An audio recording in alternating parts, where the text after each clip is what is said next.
Hi, everybody. Hello. All right, so my name is Dr. Aissa.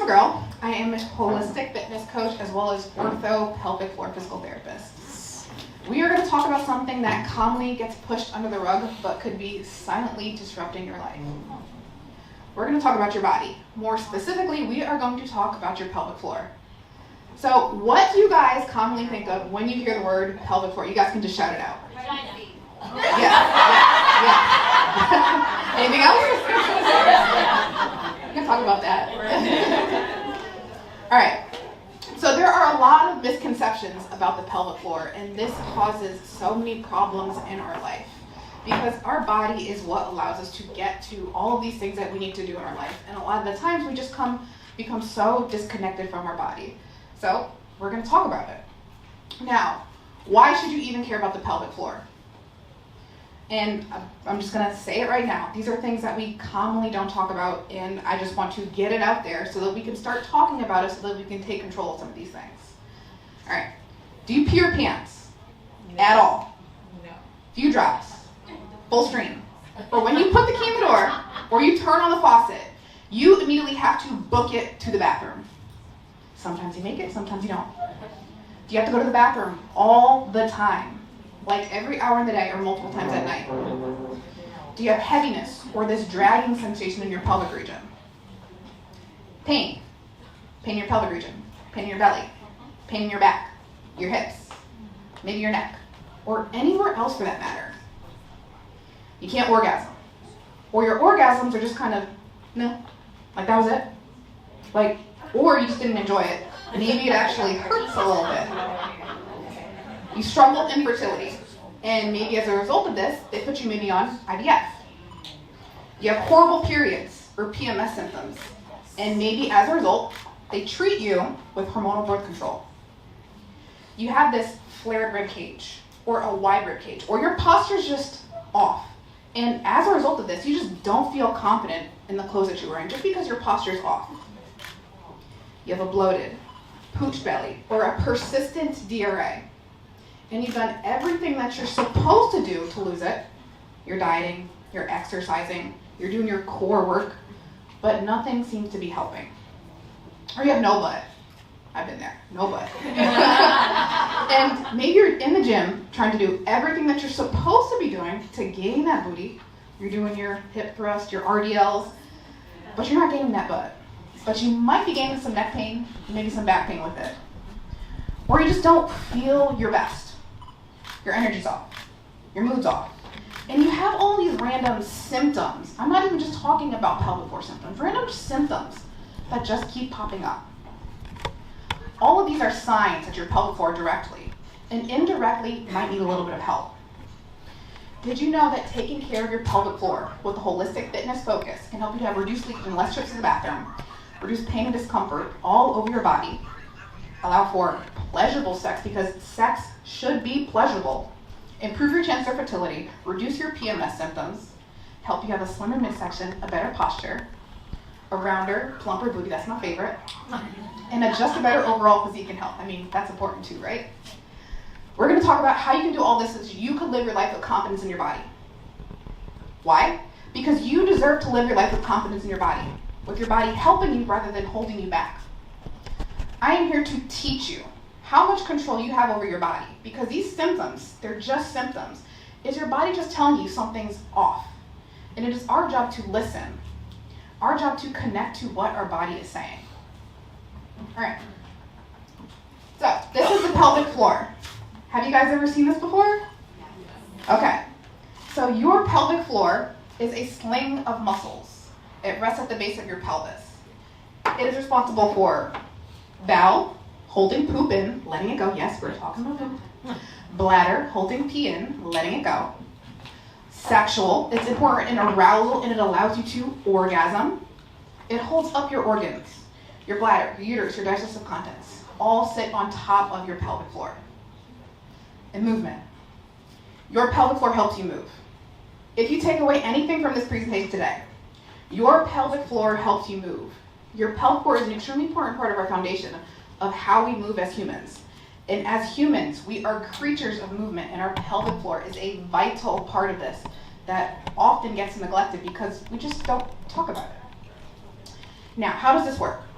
So your pelvic floor, it's a sling of muscles. It works just like any other muscle in our body. But because of all these additional functions, sometimes we need to show it a little TLC.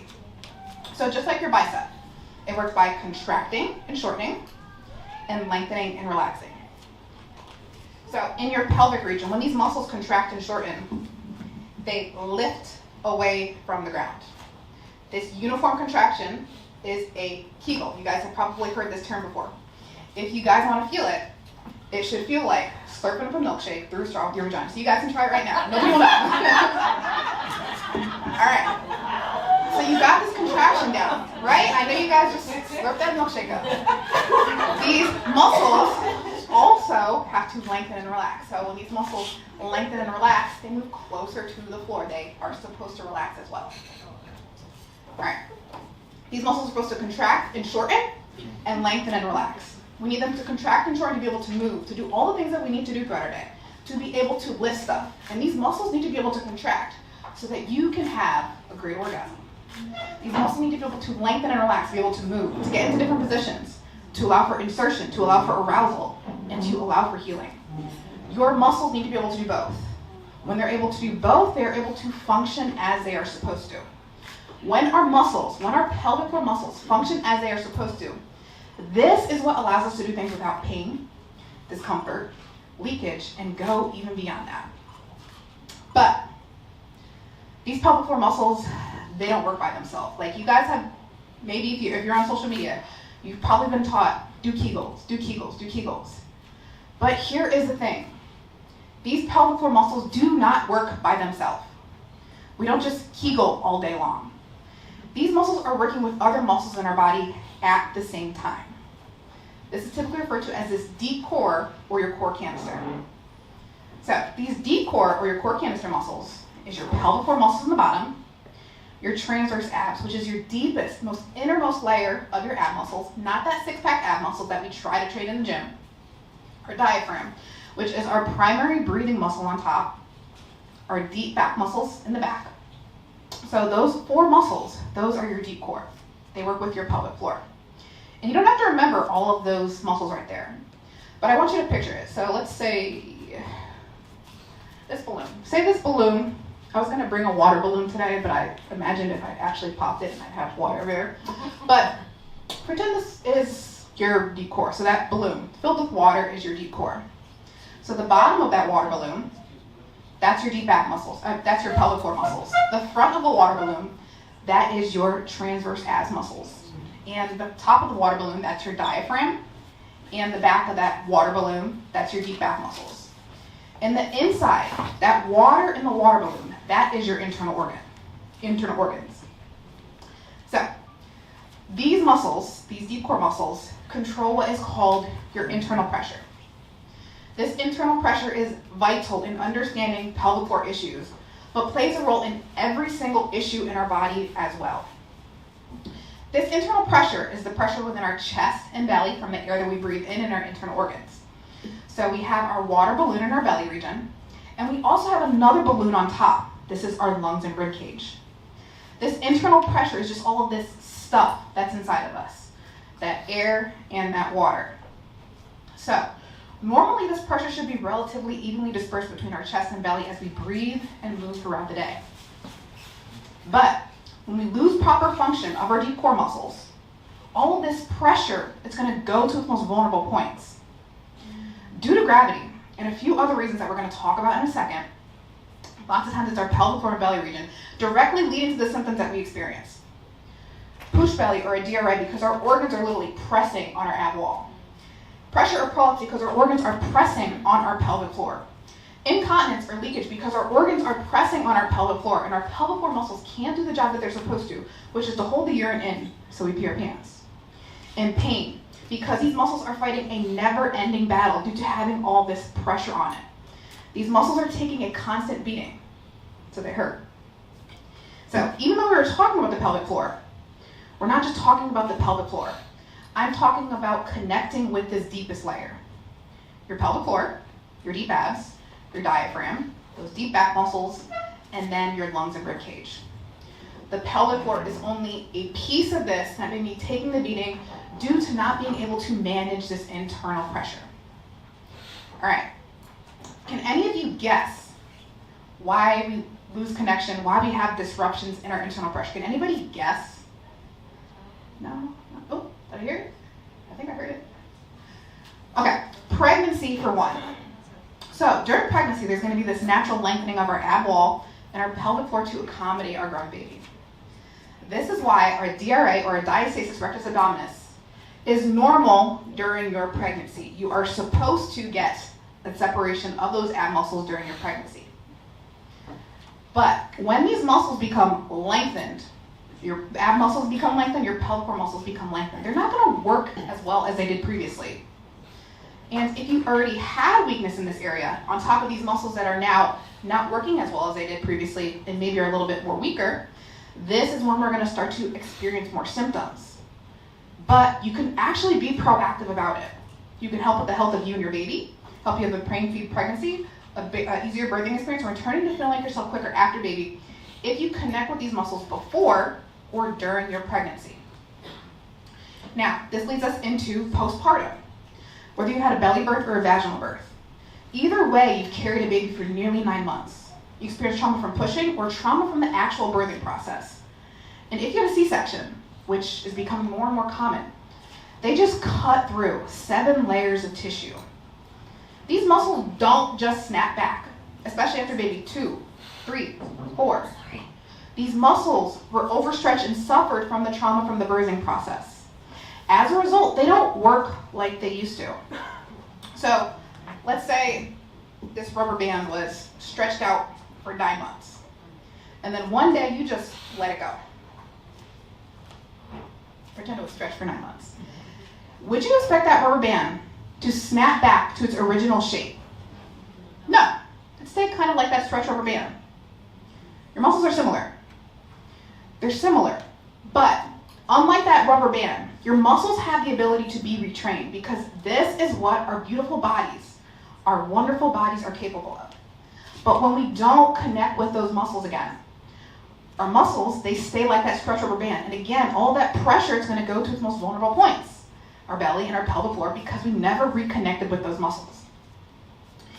And now, you might notice maybe the pelvic floor symptoms, but you also notice neck hurts a little bit, shoulders might be a little bit pinchy, back painful too. That's no coincidence. Your pelvic floor can bear the burden with tightness and tension in our body that squeeze us and contribute to more pressure downward. Tightness and tension in our neck, our back, our shoulders, our hips, all putting more pressure on our pelvic floor. And years later, as we're going throughout the day, doing our thousands of mom tasks, we're in the gym striving to reach our body goals, or we're just powering through the workday. If we never reconnected with our body, again, we're just going to be overusing these more dominant muscles. Our body will compensate with these muscles. This means we overuse these other muscles in substitution for these deeper muscles, causing more pressure downward on our system. And this is why things get worse and worse over the years. And if you haven't had kids, and maybe you're thinking about a partner, we are all so different. Different levels of stress, different diets, different parts, different shapes of our body. All of these could potentially disrupt this internal pressure. Some of us were taught or learned poor habits growing up. Some of us sucked in our stomach, trying to give ourselves this little itty bitty waist for years. Some of us walked around with an arch back, trying to poke our butt out for years. Some of us stare at our phone, our computer, maybe even played video games for years. More tightness, more tension, more pressure. Constipation and bloating from a poor diet, eating something that you know you shouldn't be eating, and you get the ugh every single time. More pressure in our system, more pressure downward. Sitting from work or school all day, never getting a chance to get up. More tightness, more tension, more pressure. Constantly on the go, and your body never gets a chance to relax. More tightness, more tension, more pressure. Improper exercise form, selection, or programming. And this causes us to use our more dominant muscles, compensate with those more dominant muscles. More tightness, more tension, more pressure. And all this pressure in our system is going to put more pressure downward onto our pelvic floor and belly, giving us symptoms similar as to having kids, but before having kids in males as well. Though it might look a little bit different when we're younger, we haven't had kids, or our parts are a little bit different. It's all a matter of managing this internal pressure. And I want you guys to know, you are not too far gone. This is extremely common, especially in the world that we live in. But I also want you to know, you are not broken. You are not broken. You are not broken. There's just some things that you need to work on. And I want to change the way that we look at our bodies. You are not broken. There are just some things that you need to work on. Our bodies are so amazing if you give it what it needs. The first step into alleviating our pelvic floor symptoms, as well as so many other issues in our body, is connecting with our breath. When we connect with our breath, we're able to connect with our core, and we're able to tie this into core work. Do more core work, but connected with our breath. We're able to do more mobility work to alleviate this tightness and tension. We're able to incorporate this into our day-to-day, so we move and feel better throughout our day-to-day. And we're able to incorporate this into our exercises, so we're able to get the results that we want and feel amazing about our body. So there are a few other things that I didn't get to touch on today, but if you guys have any questions on this, you feel free to ask me and find me and ask away. I love talking about this stuff. And follow me on Instagram at Dr. Aissa. Right, bye.